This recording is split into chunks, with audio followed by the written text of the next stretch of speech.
एक महत्त्वाची बातमी, कल्याण डोंबिवली महापालिकेच्या वसंत व्हॅली प्रसूतिगृहामध्ये एका दिवसाच्या बालिकेचा मृत्यू झालाय।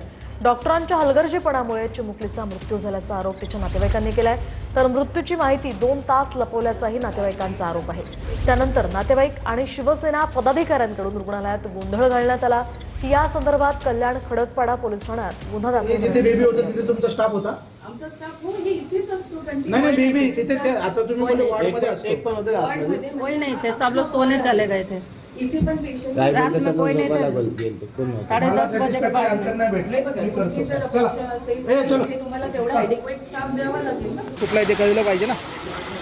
हां काढ तशी काढ। 10 वाजता डॉक्टर आली, चेकअप केली आणि बोलती 2 तास झाले तुमची मुलगी मेली। आणि इथं हे लोक खोटं बोलतात।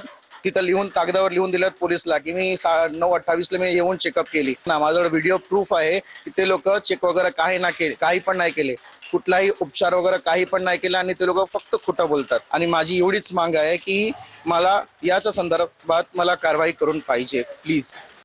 त्यांची तक्रार करायचा त्यांचा अधिकार आहे, त्याच्याबद्दल आमचं काही हे नाही आहे, ऑब्जेक्शन नाही आहे। आणि त्याच्याच करता आम्ही पण त्यांना असं सजेस्ट केलं की तुम्ही पोस्टमॉर्टमसाठी बाळाला न्या, त्याच्या जेणेकरून तुमचा पण जे काही असेल संशय असेल तो पण दूर होणार आणि आपल्याला काय ते त्याच्यामध्ये कळेल की एक्झॅक्टली काय झालं होतं। त्याचं प्रोसिजर पण आपण सुरू केलेलं